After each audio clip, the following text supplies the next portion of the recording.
Okay, yeah, let's do that. Let's all do that. You can actually go on this Facebook this time, can't you, rather than it being on someone else's? Yeah, it's actually on Sporting Faith. Hang on, let's have a look. Yeah, we're on. Let's have a look. Yeah, we're Right, yeah. Right, share. wicked. Yeah, so Okay. I'm going to cough a lot, so if I mute my mic, that's why, because I need to cough. Okay, so Sporting Faith evening with Paul Baddams. He's actually my uncle, so I will be calling him Uncle Paul. So that's how I'm going to move on for the rest of the night.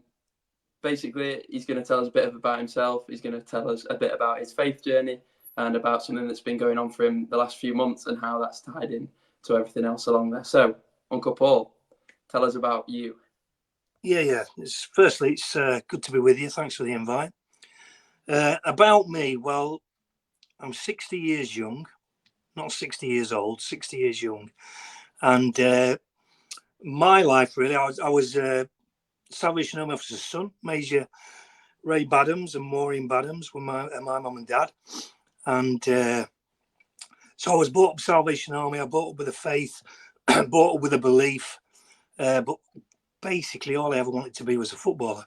I didn't really want to be anything else.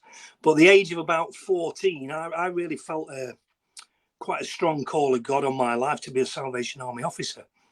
And I kind of struggled with that for a lot of the time, because I used to think, was it people just saying, well, you should follow in your dad's footsteps, you're just like your dad, you should do this, you should do that.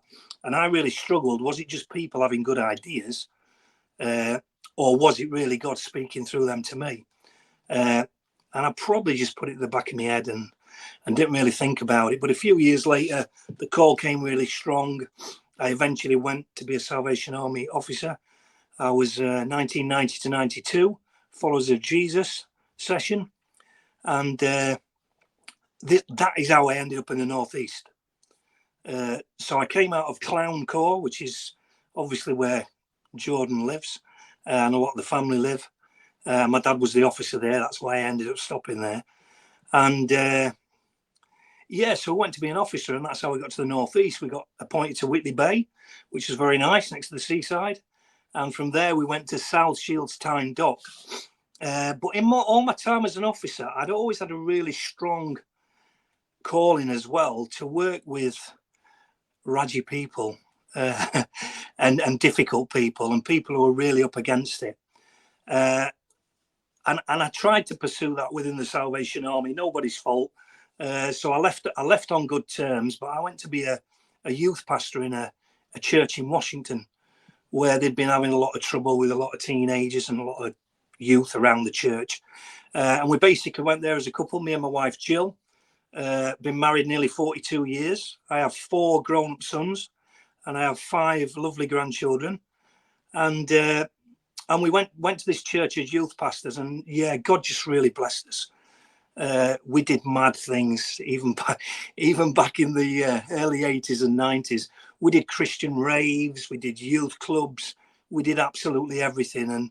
And God really blessed us and blessed the church with lots of young people coming in, and where they would have normally, thrown stones at the church or been horrible to church people, relationships really thrived, and that can only be through God.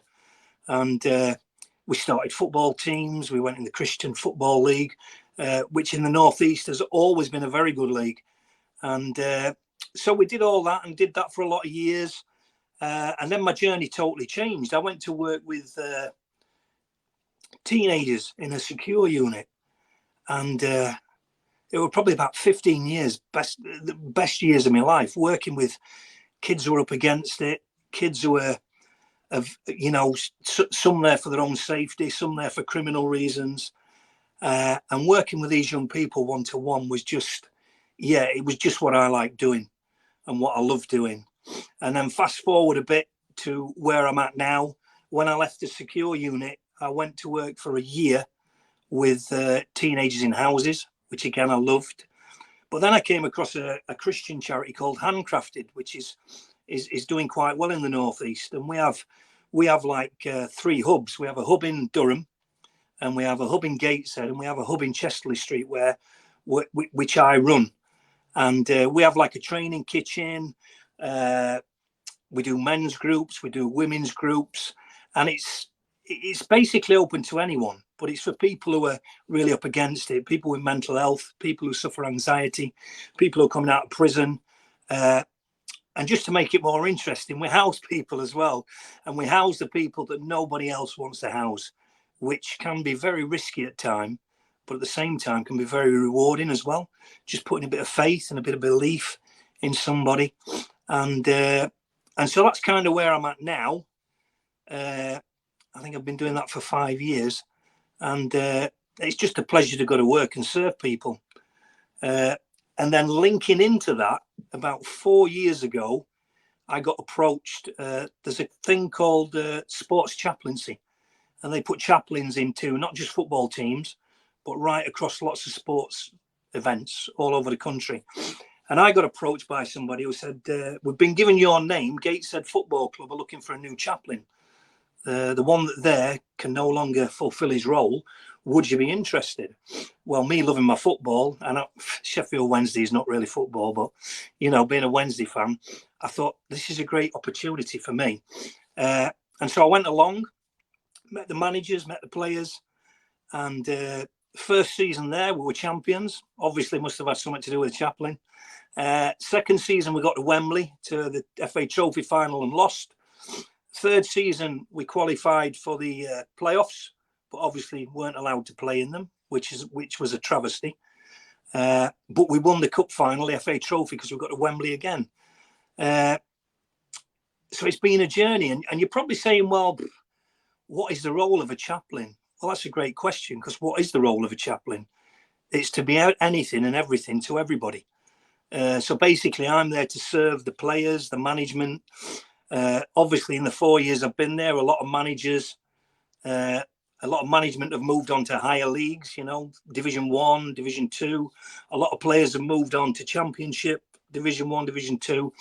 And the great thing is, a lot of the players still keep in touch, which is encouraging to me, because people always laugh at me because I'm always talking about building relationships. They say, how do you achieve things? Well, you achieve it by building relationships. And so that's basically all I do. I go along, I go to training once a week. I attend most home games. I sometimes travel with the team to away matches. And it's just a case of getting alongside the players. And this last season has really, really exploded spiritual-wise. And the reason being, in March, I got diagnosed with bladder cancer. And, you know, usual thing, a bloke, you go to the toilet, passed a bit of blood, you know what you like, you think, it's nothing, it'll be all right. A week later, exactly the same. And I thought, I need to take action here. And I went to the doctors, who sent me straight to the hospital. And I went straight away to have a camera to explore. And obviously, when I was watching the telly and saw the thing on the television, I know nothing about cancer, really. But even I thought, that does not look right. Got took into a room with my wife and explained, yeah, you've got a tumour in your bladder. Obviously, it was the highest grade 1 you could have. Grade 1, grade 2 or grade 3. It was a grade 3. But the strange thing is, and I keep saying this to people, the strange thing is, even when he told me exactly what it was, there was a mad peace, do you know what I mean, inside me. And I didn't worry.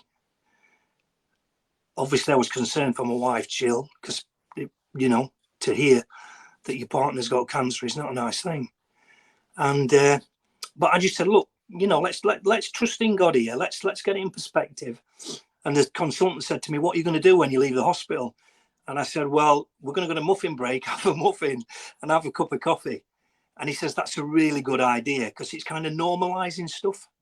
You're not hiding from it, but you're normalizing it. So that's what we did. My wife didn't really want to go around the shops, but I said, no, we're going to go around the shops. And then when I got home, we sat down and chatted about, I've not been sat down and told I've got terminal cancer.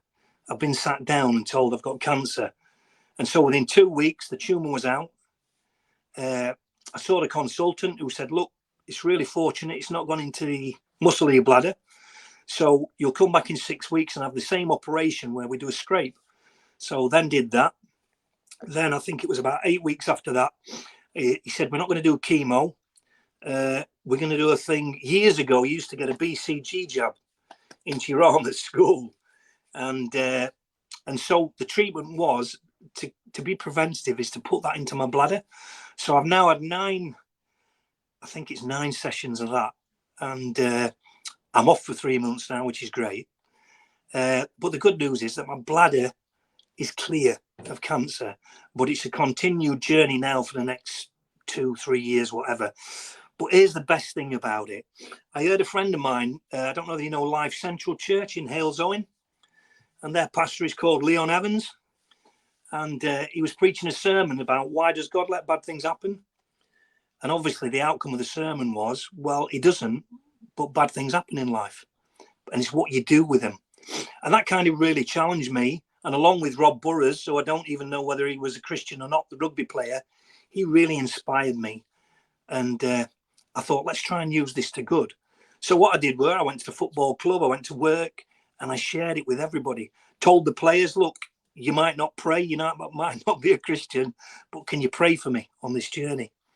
And honestly, the response and the openness of the players, and I've met players over the summer for coffees, and the questions that have started to be asked is wow, it's mind-blowing. But for me, that's all because I just try and be a normal guy, get alongside people, have a bit of football banter. If they ask me any questions about my faith, I'll answer them. And all the old management, they still keep ringing me up to make sure I'm okay and checking on me. But it's really opened up doors for me to go and speak to people, and especially us as men, because we're not fantastic at talking, are we, sometimes? And I think that we need to get better. So this was a bump. And I read years ago by a guy called Warren Wiersbe, the bumps are what you climb on. So there's some bumps we can avoid, but there's some bumps we can't. So when there's a bump in the road that we can't avoid, the best thing to do is get on it and embrace it. And even better than that is getting all your mates to come on it with you, because it makes it so much easier. And that's what I found. It's made it easier for me. Obviously, my faith has been a massive part. I've never listened to more worship songs than ever. I've never listened to more sermons than ever before. But it's all stuff about encouraging and helping, and the amount of people that I've come across that have got cancer, and they've then started to open up because I've opened up, and it's really quite humbling. And I'm thankful to God that really it's crazy, but I've never really even been poorly.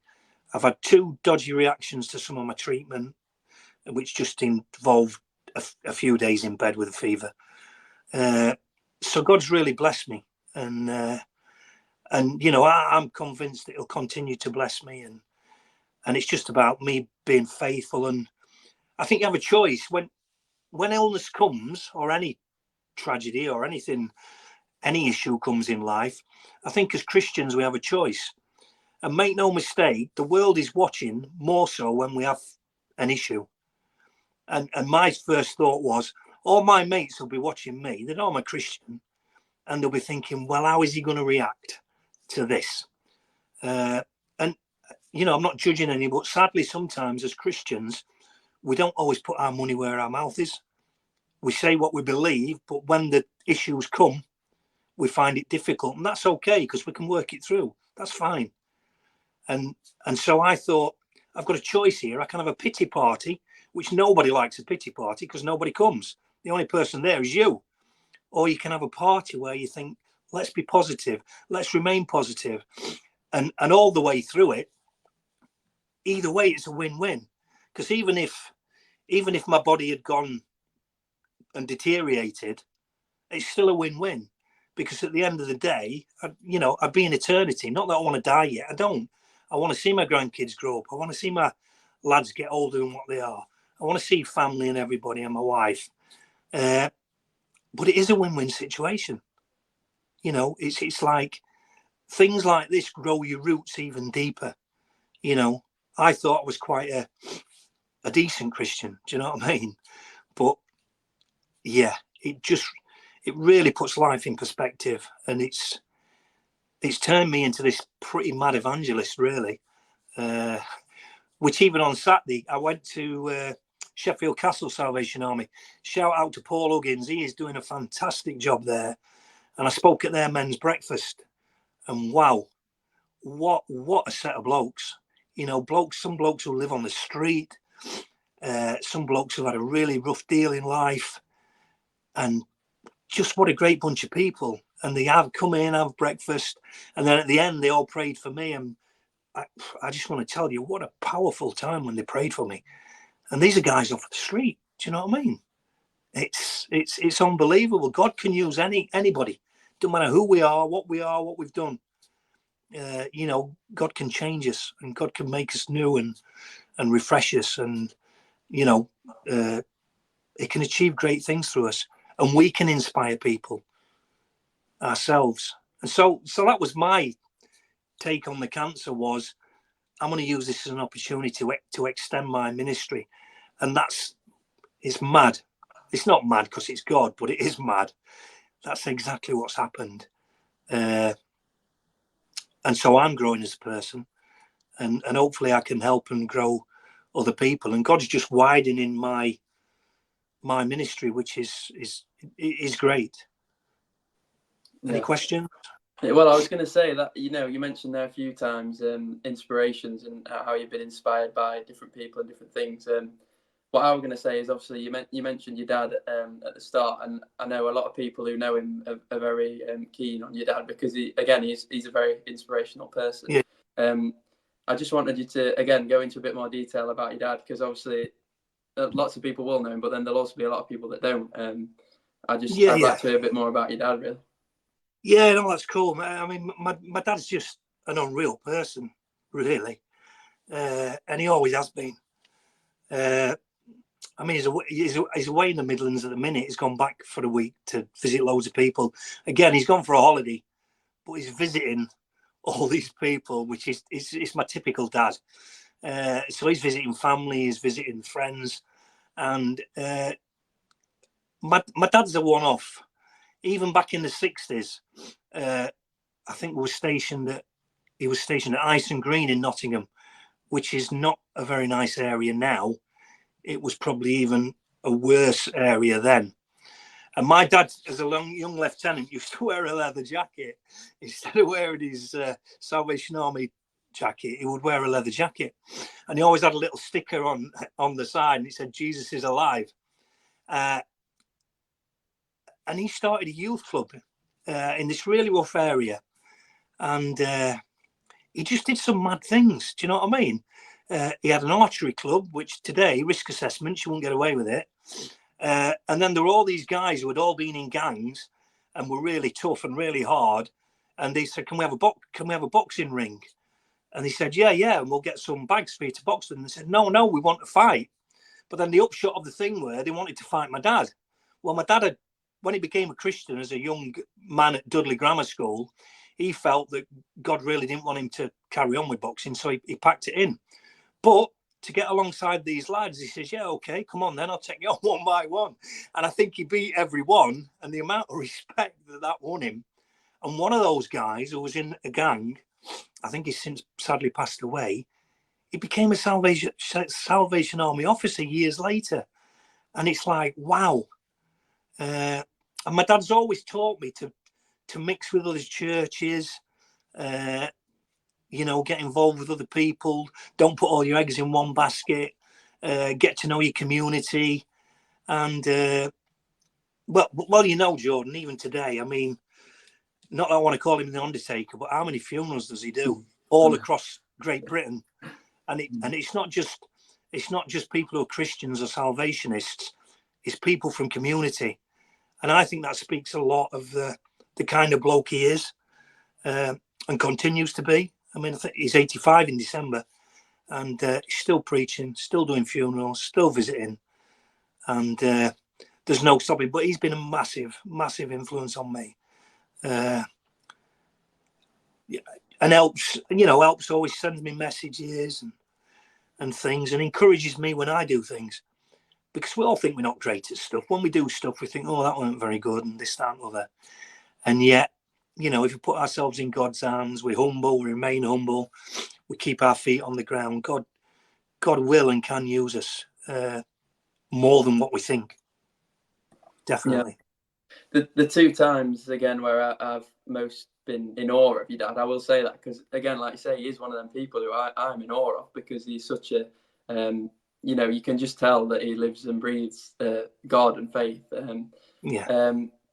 I think that, Nanny's funeral was one of the times I've most ever wrote down something that someone said in a service, because he has so many quotes and inspirational things that he just says. He just puts them out there, doesn't he? It's not even as if, sometimes it's not as if he's planning them in, he just says them. And I just think people like that you can gain so much from. And like you said, you've learned a lot from your dad. But again, the building relationships, obviously, again, it ties into what we were saying about community and sport and all that sort of thing.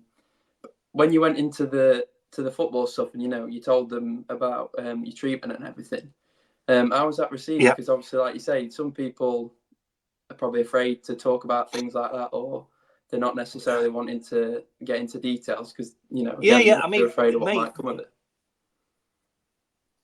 Yeah. Well, 100%. They were all gutted, and I've never had so many cuddles of professional footballers and ex-Premier League players than ever. But mate, that really lifted me and encouraged me. An amount of messages I got, for my second operation, I think I got about 25 texts from players saying, hope it all goes well tomorrow. So they remembered that I was going into hospital. And then they've come and talked to me, a lot of players, about family members of theirs that have had cancer, and some that have survived, some that have not survived. Do you know what I mean? And some of them are quite keen on the treatment, obviously, because it's in your bladder. It's like you get some really silly questions like, so when they put this treatment into you, Paul, how do they do it? Well, what do you mean, how do they do it?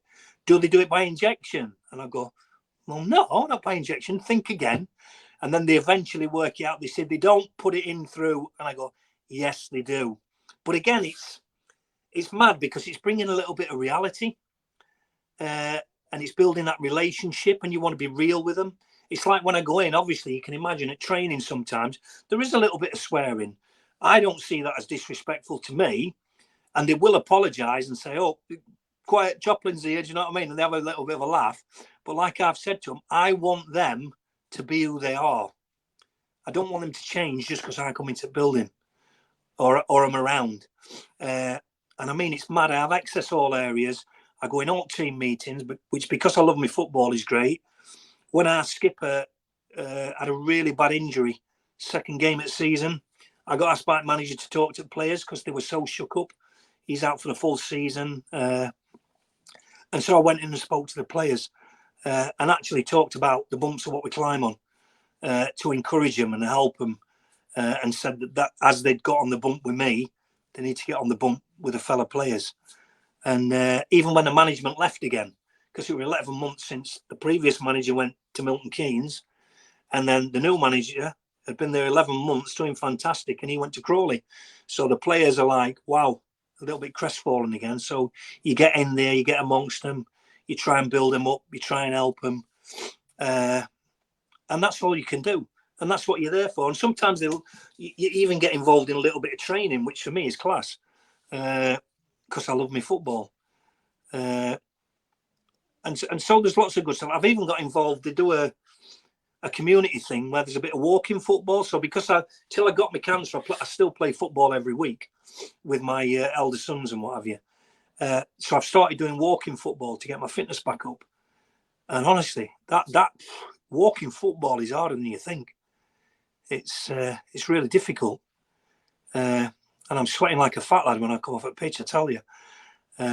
But again, it's great because I'm building relationships with other people. I'm not just there for players. I'm not just there for management.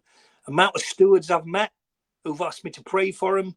Amount of fans that I've met who have been on a journey of cancer and got involved with is remarkable. And even this Saturday, I was stood in the tunnel with the fourth official, and the next minute he says, I'm from Sheffield. I said, well, I've been speaking in Sheffield this morning. And then I was telling him all about God and everything. And I thought, where did that come from? Do you know what I mean? But it's just be normal, be yourself. I think that's what attracts people, really. And they see there's something different in you anyway. Yeah. Yeah. I think you get placed in the right position, don't you? To open them conversations. And again, like you said, there's some of them that probably aren't Christians, but even little things that. Is there any other specific questions you want to ask? I was just going to say, so obviously in that situation that you're in, you get lots of people, even if they're not Christians, that you can, drop little quotes in or little things that you might say that might reside with them and speak to them. Because I've got a friend at the minute who's going through a bit of a journey in his life, and he's not a Christian at all, but he's reading a book that's like a self-help book, and I've sent him a few little Bible quotes and stuff, just sliding them in there to make him think. And again, he can either read them and not think anything of it, or he might read them and think, oh yeah, that's similar to what I'm going through at the moment. And I think it just puts you in that position where you can say, this is my story, this is my faith, and then they take as much or as little definitely of it as they want.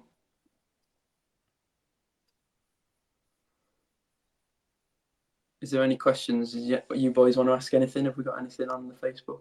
Hi, Paul. Thanks for that, Paul. Really inspiring. Yeah. Really good. I've got a question about so your dad. I know your dad not as well as obviously you and George, but I've met him a few times, and great guy. What is it like having a dad that sort of influential?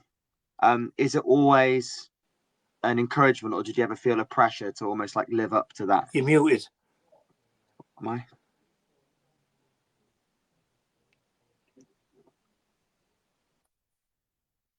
Hiya.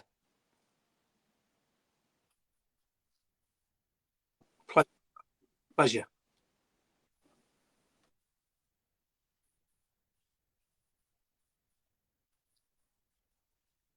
Yeah.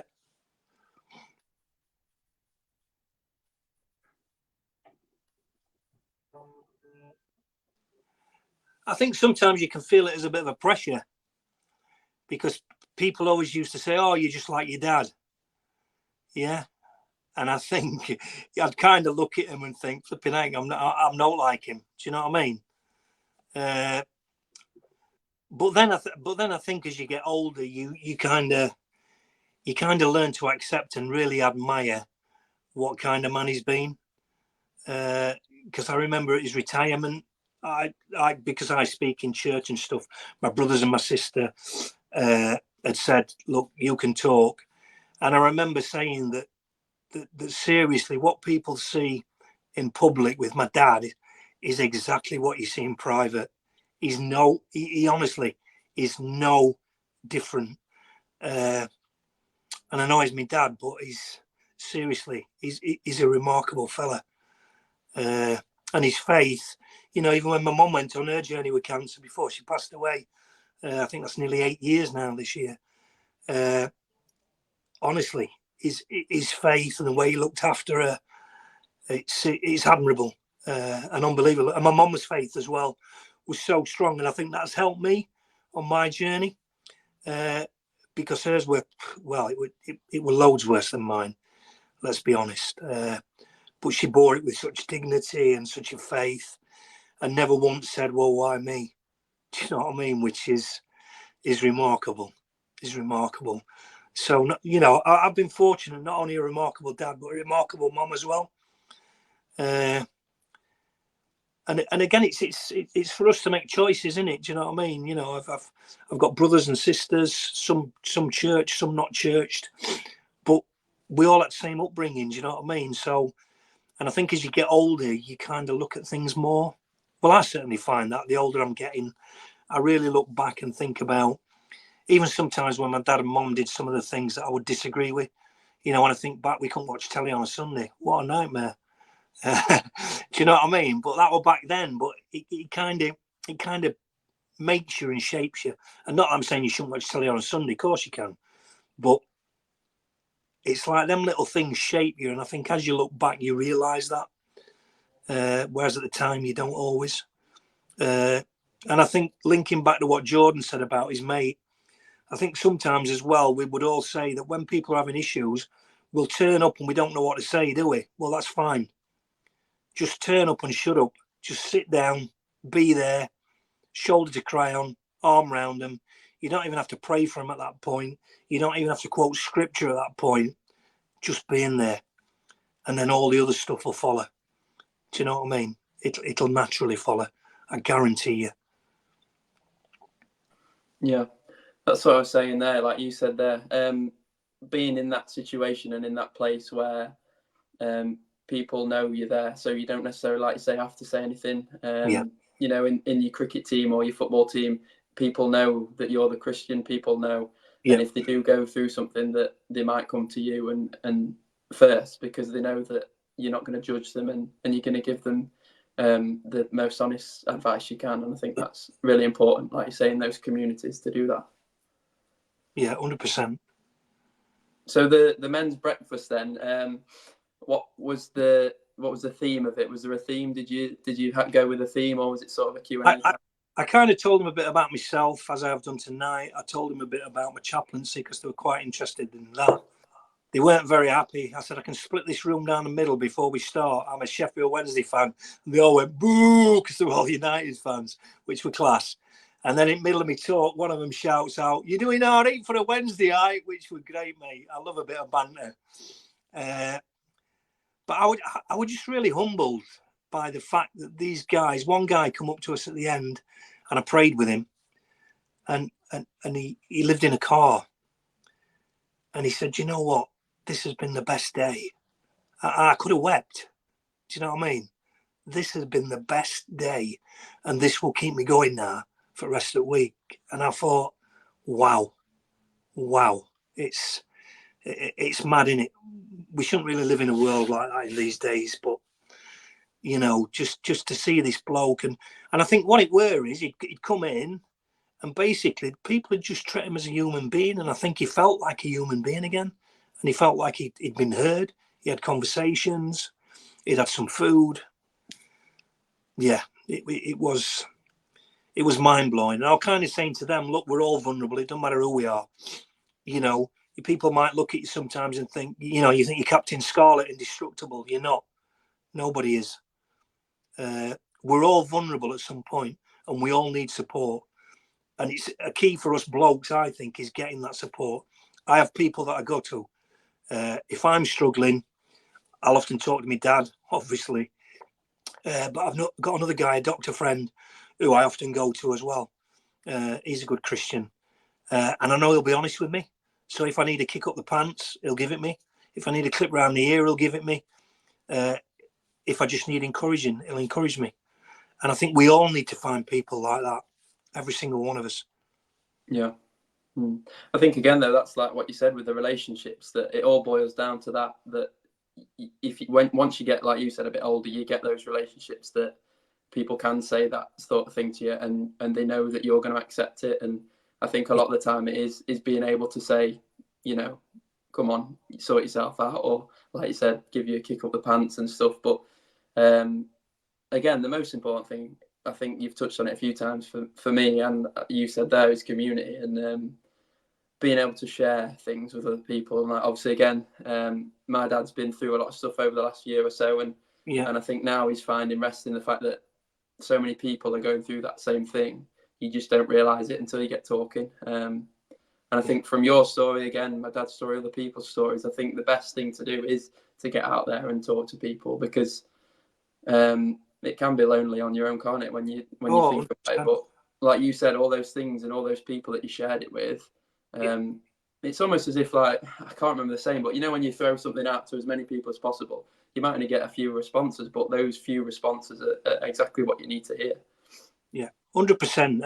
And you know, even when you're at home, when I have my operations and I'm laid in bed, it's disciplining yourself as well to keep writing here. it's a real discipline, because your head can really take over. And so it were a discipline for me to keep focused and keep on track, and not overthink things and not analyze things. I told all my boys and my wife, you do not go on Google. You do not Google bladder cancer. We just do what the consultant says. We listen to what the consultant said. And to this day, I don't Google anything. I just take it as it comes, because Google just gives you so many scenarios. It might be nowhere near what yours is. So I'd just sooner see my consultant, let him tell me the things I need to hear, and then I face what I've got to face. And let's be honest, the treatment's amazing, it's fantastic, but it ain't much fun. I've got to be honest. Do you know what I mean? But I've kind of got used to it, and I've got into a routine now. And the best thing I use, you got to use humour. You've got to have a laugh, I tell you. That is one of the best things ever. And that's really kept me going, actually. Lots of humour. So yeah. So God can do great things out of things that, yeah, meant to try sometimes. And when I look in my Bible, this is what I said to the guys at the breakfast. There is not one person in my Bible who followed Jesus who had a life that was all hunky-dory. It was always up and down. So we're no different, you know. But it's just about, I think, trying our best to be faithful, trying our best to do what we're meant to do as Christians. And I personally believe that's all God asks of us. Just try your best, do your best. And for us all, that's different, you know. And we're all different. It'd be pretty rubbish if we're all the same. It really would. Well, you've mentioned a bit about the club, but could you tell us, are many of the players there Christians themselves? And do you get players that aren't Christians asking you for support as well? Yeah, you get a mix. There's definitely some that, whether they're nominal Christians, yeah, you know, because they do all the cross signing and all that, and you do see them praying before they go on pitch. But right across the section, mate, I've got to be honest, I'm surprised by some of the questions that get asked sometimes, and messages that you might get sometimes. Even silly little things like, I was at training just, I think, last season before Christmas, and one of the players who's now gone on to league football came to me and said, Paul, can I ask you a question? And I said, yeah, what? He says, I'm not so sure what to do about fancy dress Christmas party. And I went, well, what do you mean? He says, they bought me a vicar's costume. And he were really serious. And I thought he were joking at first, but he weren't. He were deadly serious. And I thought, wow, fancy him thinking that. And I just said, mate, that sounds like a class costume, you know. And I've thought back to our New Year's Eve parties when people used to, Andrew Wildman, I remember, came dressed as a nun. And we used to have them every year, parties and mad stuff. Then we'd all go to watch night service at Clan Salvation Army in fancy dress. And when watch night services were on, as the pubs were turning out, a lot of the drunks would come into Army, and because we're all in fancy dress, they were like, whoa, what's going on here? It was brilliant, absolutely brilliant. So talking about reaching community, that were great. But yeah, it's surprising what players do come to you and ask for support. And I've done daft things like I go for coffee with them. I've offered to do dog walking with them when they're injured. Visit them if they want me to visit them at home. And so things are really, I mean, that's took 4 seasons. And the cancer certainly helped project it forward quicker. I do believe that. But it takes time sometimes. And then you've always got new players coming in, other players going out. But interesting for me is that I've still got these links with former managers and former players, which again can be really positive. And they've sent some really quite, if you saw messages, you'd think a minister had sent it you, because of the way they've worded it and words they've put in. And you think, wow, where did that come from? I wouldn't have expected that from them. So you never know what God's doing in people's lives. But it is just all about being there. I think those people that have, you know, carried on contacting you is something special, really, because obviously, again, I don't know a lot about the ins and outs of football and people and relationships in there, but you do tend to notice, you know, footballers that leave your club, some players that are still there, they might often post stuff on Instagram about them, but not always a lot of them, if you know what I mean. So it's only a small group that might stick together, you know, when they've left club. So I think that speaks to the person you've been for them. That... Well, of course, because it can be quite fickle, can't it, football? Do you know what I mean? But what I do like about the whole setup at Gateshead is they're very person-centred, and I picked that up straight away. You know, it's about the player, and it's about what the player needs. It's about them as a human being. Yeah, they want them to perform, they want them to play well, they want them to do what they're supposed to do, but they're interested in them as people as well, and that's really inspired me to think that there's something good here. Do you know what I mean? And God can do stuff here, 100%. And plus for me, wow, I love it. It's a release after work as well, you know, because my line of work, yeah, it can be very stressful. I mean, I'm not a person who does stress really, or try not to do stress. I've always been pretty chilled and laid back and relaxed. And I think it's about not getting used to things and not seeing things as normal. You know, in my line of work in the last few years, I think I've had about 3 or 4 deaths, which involved me finding people. But again, this might sound mad, but what encourages me is that we're there for people in the good times and we're there in the worst times. And I think that's where God wants us to be. So God wants us to be when it's really messy and it's really dark and it's really dirty. And again, for that, it's about being sensible, talking to people, using counselling, and then being able to reach out to people. I've been able to do funerals of people that were in my care, which has been a privilege and an honour. I've been out tonight to somebody who comes along to our women's group, and their mother-in-law's died. They don't particularly have a faith. They don't believe anything, and they've got in touch with me. Will you do the funeral? And it's like, what a privilege, and what a great evangelistic thing to speak to people in a situation like that when they don't believe anything and they maybe have no hope. So that's a privilege and an honour, and it's humbling, really. But that's the key for me. We remain humble. Do you know what I mean? What was it I heard years ago? The best leaders don't carry titles, they carry towels. And that has resonated with me for years. And I'm not, I hate titles. When people say, oh, this is the boss from Handcrafted, I go, no, I don't like titles. But the best leaders don't carry titles, they carry towels. And I think if we remember that, we'll not go far wrong. That's great, Paul. Thank you. We've got a question on Facebook from Dean Coates. It says, can you tell us about the Sheffield Bible Class League? Oh, mate, we were phenomenal. We were absolutely Sheffield Citadel. And honestly, we went a full season without losing a game one year. And we used to get to all cup finals, and the league would do everything they could to put the finals on when we were committed to doing stuff with our particular Salvation Army bands or cause, just so that we didn't win everything. But honestly, mate, they were great days. I mean, there's some dodgy pitches in Sheffield. You know, they're sloping this way, sloping that way. But honestly, they were a great bunch of lads, a good bunch of Christian lads. And we did have a phenomenal team. And I think I probably played for about 3 or 4 years before I went to Bible college.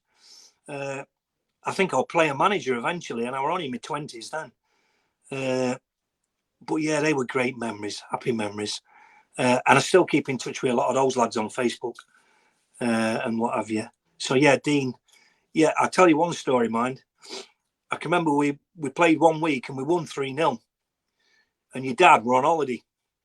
So when he come back, me being manager, I thought, well, we won 3-0. I can't put him back in. And he didn't talk to me for a week because I dropped him. But, you know, other players had done well. But seriously, I mean, your dad ain't day, mate. Seriously. fast. No, Very don't fast. say it. Don't say it. Good winger. I've got to build him up. Good winger, and he did score a lot of goals. He did.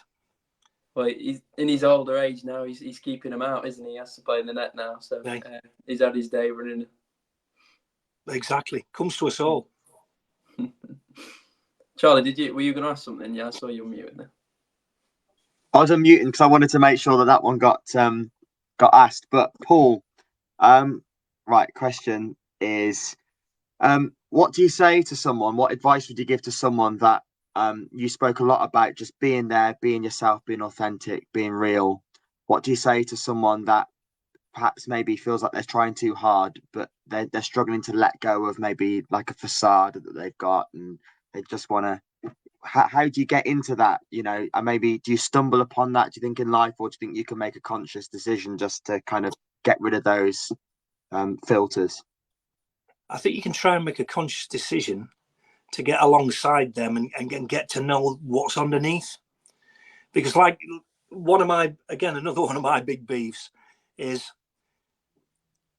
don't judge people, accept people as they are. Everybody's got a story. But I think the problem with society today is nobody's prepared to sit down and listen to people's stories. And I think when you sit down and listen to people's stories, as I do often, I think there's no wonder they're kind of in the predicament they're in, because things have been stacked against them. They may have made some wrong decisions, fair enough. But for me, I just get alongside people and try and get onto that. So where there is a bit of bravado, and there's probably more bravado with men than there is women, but you can get it with some women as well, I would get alongside them. And as you get to know them, you know whether you can use humour. So I would use a lot of humour sometimes to, challenge is the wrong word, but do you know what I mean? To try and get onto what is causing that, and to let them know, look, just be yourself, because people accept you for what you are. You know, we had a girl recently who sadly passed away, and she wasn't very old, and she thought everybody hated her, and she thought people didn't like her, and nobody loved her, nobody cared for her, and we housed her and helped her and supported her, and she started to turn the corner quite a lot. But the sad thing for me is that when she passed away, the amount of people that turned out, you know, to celebrate her life, I was like, I wish she could have been here to see all this and to see what people really thought of her. Do you know what I mean? And I just find that really sad. But that's what keeps me going and keeps me striving to try and get under people's skin, as it were, and support them and help them, because I think when you do, they know, because they'll tell you eventually, and that might take a long time. It might, because everybody's different, and it's about finding right people for them, innit?